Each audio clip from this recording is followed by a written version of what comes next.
안녕하십니까. 이경순의 건강이야기입니다. 오늘은 아이러니컬한 여름 건강 준비라는 제목으로 여러분들과 같이 살펴보시겠습니다. 2026년 여름 날씨 전망을 보면 기상청이 발표한 2026년 연기후 전망에 따르면 올해 여름 날씨는 평년보다 확실히 더울 전망입니다. 연 평균 기온이 평년 대비 0.6도에서 1.8도로 더 높아질 수 있다는 분석입니다. 기온이 평년보다 높을 확률은 70%로 제시된 반면 낮을 확률은 0%로 나타났습니다. 이 말은 곧 폭염 일수와 하루 중 가장 낮은 온도가 25도 이하로 떨어지지 않는 열대야 일수도 평년보다 늘어날 가능성이 크다는 뜻입니다. 한낮 체감 온도가 크게 올라가면서 불쾌지수가 높은 날이 이어질 수 있습니다. 다만 2024년과 2025년처럼 관측 기록을 갈아치우는 극단적인 폭염까지는 아닐 것이라는 전망도 함께 나오고 있습니다. 역대급 기록은 아니더라도 체감으로는 여전히 힘든 무더위가 반복될 가능성이 높다고 하니 우리 모두 이번 여름 건강관리에 각별히 신경을 써야 하겠습니다. 자, 우리가 더우면 항상 이열치열, 열은 열로 다스린다는 이야기를 많이 하면서 보양식을 많이 하는데 삼계탕이 대표적이죠, 여름에. 자, 우리 내 신경 중에서 10번째 신경이 미주신경입니다. 이 미주신경이 자율신경계를 관할한다는 것은 여러분이 다 잘 아시죠? 미주신경의 감각신경섬유는 혈압 조절과 일부 미각을 담당합니다. 대부분의 운동섬유는 소화기계 활동, 호흡 활동, 규칙적인 심장 활동을 하고 있습니다. 목 부위, 경부, 목구멍 안에 후두와 샘, 침샘, 호르몬 분비하는 내분비샘을 조절하고요. 가슴 부위, 흉부는 위장관에 관여하여 소화액을 분비합니다. 흉부는 폐와 심장, 신경총이 분비되어서 심장 박동을 느리게 하고 혈압을 낮춰 심장 건강을 지키는 브레이크 역할을 합니다. 미주신경 분지가 있어요. 식도 주위로 내려오면서 복강이 각 장기에 분포하여서 골반 내의 장기를 제외한 복강 내 모든 장기에 분포되어 있고 이 미주신경 제10번째 신경은 부교감 신경의 75%를 구성하고 있으며 우리 몸 가운데 가장 먼 곳까지 지배하는 길이가 긴 신경입니다. 우리가 한번 살펴보면 연수에서 시작되어서 미주신경 상하 신경절을 거치면서 인두, 후두, 폐, 심장가지, 폐신경총, 그 다음에 식도신경총, 비장, 복강신경총, 신장, 그 다음에 위, 간신경총, 간, 결장, 소장, 이 식도신경총이 다 지배하는 겁니다. 결장, 소장까지. 굉장히 많은 몸의 기관들을 준비하면서 우리가 잘 아는 교감신경은 비상시 에너지를 극도로 많이 쓸 수 있도록 해주는 반면 미주신경은 회복 모드죠. 우리 몸을 평안하게 하는데 이유 없이 불안하고 또 항상 피곤한 사람들이 이 미주신경의 이상이 아닌지 생각해 볼 필요가 있습니다. 자, 여기 가운데 있는 것이 횡격막이고요. 횡격막 밑에 있는 그 골반강 안에 있는 장기를 제외하고 모든 장기, 간, 위, 신장, 소장, 대장 이 모든 장기를 미주신경이 지배하고 횡격막 위에서는 후두, 인두, 그 다음에 폐, 심장을 관할하고 있죠. 굉장히 중요한 신경입니다. 자, 목에는 우리 몸의 자율신경 통로가 있습니다. 그러니까 목 뒤가 자율신경 통로죠. 자율신경을 조절하는 열쇠지요. 목을 그럼 어떻게 하면 좋은가?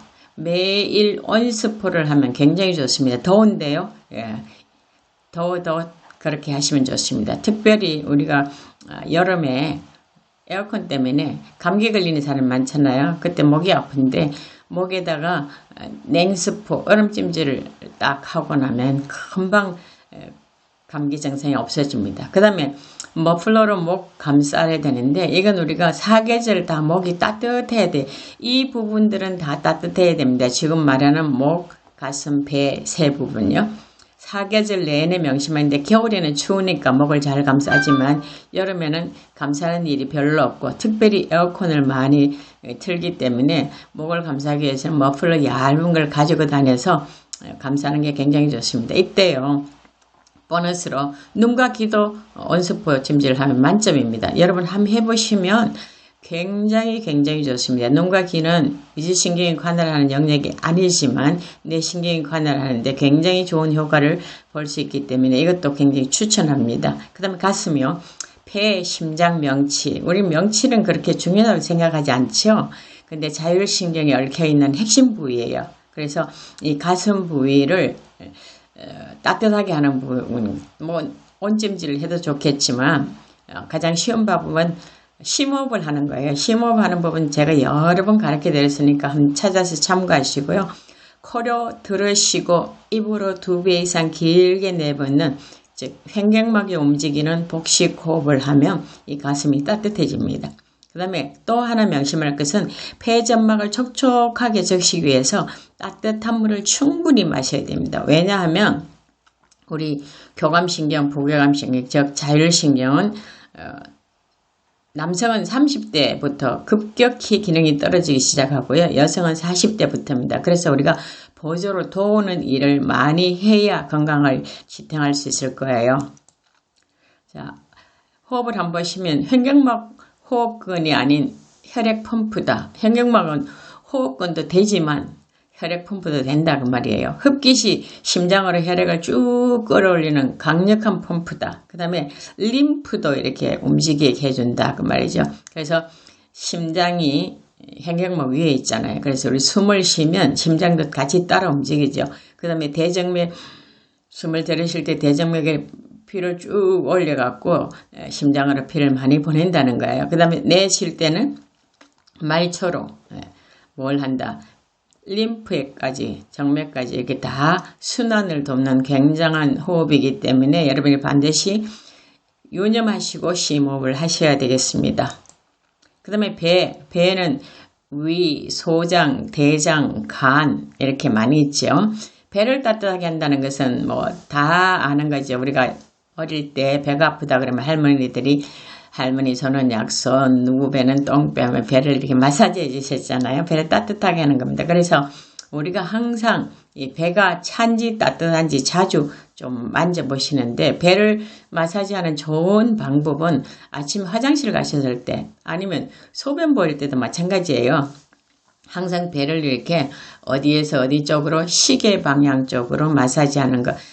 요것만 챙기셔도 굉장히 소화가 잘 되고 몸이 따뜻합니다. 그러니까 우리 챙기는 것은 큰 것들을 잘하는 것이 아니라 사소한 것들에 신경을 쓰면 우리가 굉장히 좋은 효과를 볼 수 있습니다. 1년 내내 물을 마실 때 찬물 마셔야 돼요. 특별히 여름에 얼음물 좀 삼가셔야 돼요. 따뜻한 물을 충분히 마시면 소화 안 되는 일이 별로 없고요. 또 생강이나 대추나 계피 같은 따뜻한 성질을 가진 차를 마시시면 더 좋겠죠. 그 다음에 또 이 상하 신체 나누는 부위가 복부잖아요. 그래서 복대를 사용하는 것도 방법이에요.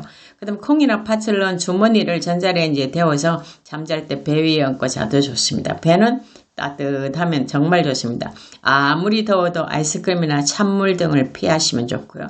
또 족욕이나 반신욕도 같이 하시면 훨씬 더 좋습니다. 사실은 이열치열이라는 말은 잘못된 말이라 그러죠. 상한론에 나오는 열인 연령, 열로 인한 증상에는 열을 사용한다. 그러니까 우리가 열 날 때 몸은 이렇게 안이 찬 경우가 많다고요. 겉은 따뜻해도. 그래서 열을 잘 사용하면 좋다는 것이고 오늘 제가 말씀드린 목, 가슴, 배를 따뜻하게 하는 것이 올여름을 건강하게 날 수 있는 것입니다. 여러분이 꼭 명심하셔서 좋은 효과를 거두시기를 바라면서요. 이 목과 가슴과 배가 따뜻하려면 선제 조건, 바른 자세를 취해야 됩니다. 왜냐하면 우리 자율신경이 목과 척추를 통해서 이렇게 내려가기 때문에 여기가 눌리거나 압박당하면 제대로 기능을 하지 못하겠잖아요. 그래서 여러분이 요 세 가지를 꼭 명심하시고 이 더운 날에 따뜻한 여린 연룡을 꼭 한번 생각해 보시고 실천해 보시면 정말 의외의 효과를 거둘 수 있으리라고 생각합니다. 감사합니다.